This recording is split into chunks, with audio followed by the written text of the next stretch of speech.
Huwag kang gumaya sa mga trapo! At sa tamang landas ng uncle mo, si Bitag. Masakit man po sa akin, kumalat na sa social media. Alam ba naman pagdating dito, sasabi, sasalba, tutugo ang puso ko rito. Sino pang matutuwa niyan?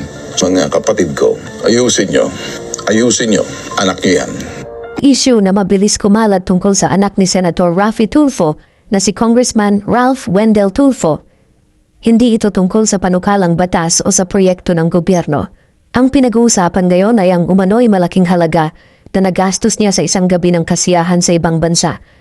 Ayon sa mga kumalat na video, umabot daw sa higit 6 na milyong piso ang nailabas para lamang sa 2 gabi ng inuman at selebrasyon. Maraming netizen ang nabigla at nagtanong kung bakit ganito na lang kalaki ang ginastos at totoo nga bang sarili niya itong pera. Pero si Ralph Wendell Tulfo ay nagsilbing representative ng 2nd distrito ng Quezon City mula 2022. Siya ang natalo kay dating Congressman Hipolito Castelo matapos ang 12 taon ng panunungkulan nito. Kilala siya hindi lang bilang isang batang politiko, kundi bilang anak ng mga tanyag na personalidad sa politika at media. Dahil dito, hindi maiiwasan na mas malapit ang mata ng publiko sa bawat kilos niya. Noong una, naging laman siya ng balita dahil 2 beses nahuli ang kanyang convoy sa EDSA busway. Ayon sa regulasyon, tanging Pangulo, Chief Justice, House Speaker at ilang piling emergency vehicle lamang ang pwedeng dumaan sa linya na iyon. Kahit ang mga senador, mayor o gobernador ay hindi kasama sa may karapatan gumamit nito. Kaya nang mahuli ang kanyang sasakyan, marami ang nagalit. Ayon kay Senator Raffy Tulfo, hindi naman tumakas ang anak niya at agad ding humingi ng paumanhin. Sinabi rin ng kongresista na hindi niya intensyon na lumabag at ang kanyang driver lamang ang nagkamali. Pero mas lumaki ang issue ng kumalat ang isang video mula sa isang sikat na nightclub sa Las Vegas na tinatawag na Omnia. Makikita sa kuha ang masayang kasiyahan kasama ang kanyang mga kaibigan. Kitang-kita rin ang malalaking bote ng mamahaling alak at mismong si Congress Ralph ang pumirma ng resibo. 2 resibo ang naging laman ng usapan. Ang una ay nasa 2.4 na milyon pesos at ang pangalawa ay nasa 4.2 milyon pesos. Kapag pinagsama, halos 6.7 milyon pesos ang nailabas sa loob lamang ng 2 gabi. Marami ang hindi makapaniwala dahil sa laki ng halagang ito. Para sa karaniwang Pilipino, ang 6.7 milyon ay maaaring maging puhunan sa negosyo, pambili ng lupa o bahay, o panggastos ng isang pamilya sa loob ng ilang taon. Kaya natural na tanungin ng publiko kung saan galing ang perang ito. Sagot naman ng kongresista, sariling pera niya ang kanyang ginamit at wala itong kinalaman sa pondo ng gobyerno. Paliwanag niya na isang pribadong selebrasyon lamang ito noong Pasko ng 2023 at bahagi ng kanilang pagsasaya sa pagsalubong ng bagong taon. Matapos kumalat ang video ng umano'y paggastos ng milyon sa Las Vegas, napilitan si Congressman Ralph Tulfo na magbigay ng paliwanag. Sinabi niya na hindi siya nag-iisa sa bayad at nag-ambagan daw sila ng kanyang mga kasama.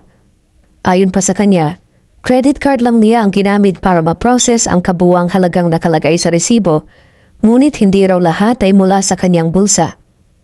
Para sa kanya, malaking aral ang pangyayaring ito at masakit ang naging epekto ng timing dahil kasabay nito ang mga balita ng katiwalian sa iba't ibang proyekto ng gobyerno. Nagpahayag din si kongresista. Ralph na nauunawaan niya ang hinaing ng mga tao.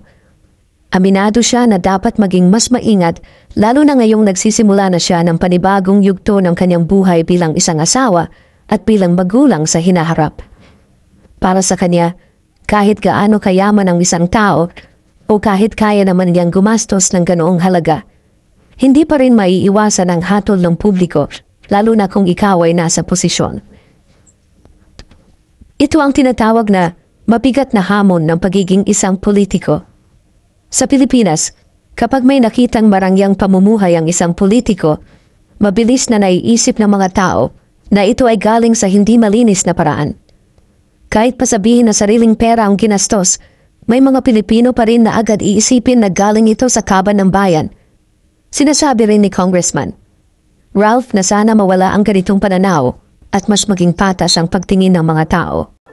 Ngunit, sa kabila ng kanyang paghingi ng tawad, hindi ito madaling tanggapin ng lahat. Nagbigay din ng reaksyon ng iba pang politiko. Si Congressman Kiko Barzaga ay nagsabi na malinaw na ito ay personal na biyahe lamang at wala itong kinalaman sa pera ng gobyerno. Para sa kanya, hindi dapat masyadong palakihin ang usapin dahil hindi naman ito direktang nakaaapekto sa pondo ng bayan. Ngunit, taliwas dito, marami ring ordinaryong mamamayan ang nagbigay ng matitinding komento online. Ayon sa ilang netizen, kahit pa sabihin na sariling pera ang ginamit, nakapagtataka pa rin kung paano kayang gumastos ng ganoon kalaki ang isang batang politiko. Sabi ng ilan, kung tunay na pinaghirapan ng pera, hindi madaling ilabas ang milyon-milyon para lang sa 2 gabi ng inuman. May nagsabi pa na ang halagang ginastos ay sapat na para magpatayo ng kalsada sa isang barangay o magamit para sa mas makabuluhang proyekto. May ilan ding nagbigay ng direktang puna sa pamilya Tulfo. Sabi nila, hindi ka panipaniwala na hindi galing sa kaban ng bayan ang perang iyon dahil kahit gaano kalaki ang sweldo ng isang kongresista, hindi madaling maglabas ng mahigit 6 na milyon para lang sa alak at kasiyahan.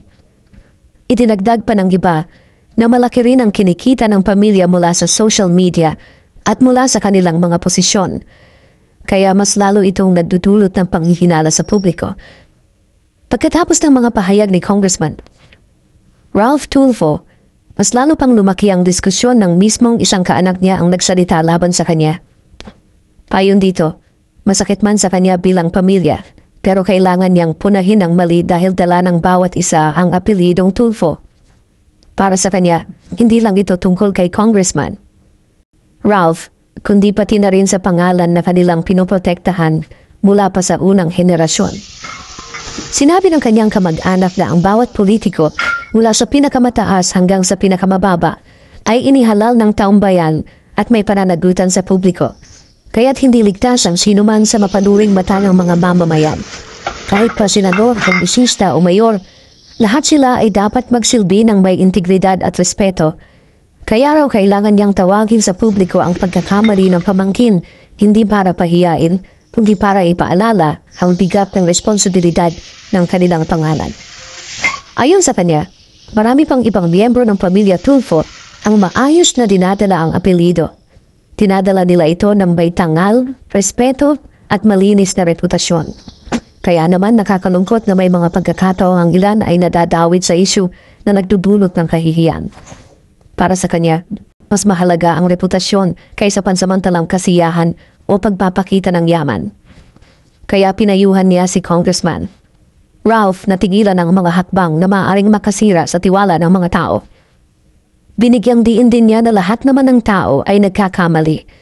Ngunit ang pagkakamali ay may kasamang responsibilidad. Kung humingi ka ng tawad, kailangan may kasamang sinseridad at malinaw na paninindigan na hindi na ito mauulit. Pinayuhan pa niya ang pamangkin na huwag gumaya sa mga tinatawag na tradisyonal na politiko na inuuna ang pansariling interes kaysa sa kapakanan ng tao. Sa halip, dapat sundin niya ang tamang landas at pairalin ang prinsipyo para maging mabuting halimbawa. Ngunit hindi lang sa pamilya natapos ang usapan. Lumawak pa ito hanggang sa social media kung saan mas marami pang tao ang nagsalita. Marami ang nagpaalala na ang pera ng mga politiko ay mula rin sa mga buwis ng mamamayan. Ang sahod nila, pati ang mga proyekto at benepisyo, lahat ito ay galing sa buwis na binabayaran ng bawat Pilipino. Ipinaliwanag pa ng ilan na kahit simpleng produkto na binibili sa tindahan ay may kasamang buwis. Ang value-added tax o VAT ay automatikong napupunta sa gobyerno. Kahit bumili ka ng lapis o papel, may buwis iyon. Kahit tubig, pagkain o gasolina, may bahagi yun na diretso sa kaban ng bayan. Ibig sabihin bawat galaw ng mamamayan ay may kontribusyon sa pondo ng gobyerno. Kaya't natural lamang na magalit ang tao kapag nakikita nilang may politiko na gumagastos ng sobra para lamang sa pansariling luho. Kung tutusin, lahat tayo ay may karapatan na magtanong at magpahayag ng saloobin. Hindi pwedeng manahimik lang dahil pera ng tao ang nakasalalay dito. Kapag walang nagsalita, walang mangyayaring pagbabago at kung hindi ipaglalaban ng bawat isa ang kanyang karapatan, Walang ibang gagawa nito para sa atin. Kung susumahin, malinaw na ang issue kay kongresista. Ralph Tulfo ay hindi lang tungkol sa paggastos, kundi pati na rin sa pananagutan ng isang taong nasa posisyon. Oo, maaaring sariling pera niya talaga ang ginamit, pero hindi nito mabubura ang tanong ng publiko kung gaano kabigat ang impluensya ng mga politiko sa kanilang pamumuhay. Para sa akin, siguraduhin muna ang lahat-lahat bago bisan gid, di ba? Si Idol Rafi Tulfo, idol ko yan eh. Pero bakit ito ang nangyayari? Bangon Pilipinas, yan ang sigaw ko. Sa dami-dami ng nangyayari, bakit ganun? Ulitin ko. Isa at isa lang din naman ang patutuan natin. Lupa, langit, impyerno. Tatlo. Pero wala na diyan. Nasa lupa tayo, dalawa na lang. Langit, impyerno. Yun. Ano masasabi ninyo, mga kababayan? Yun lang po. Maraming salamat.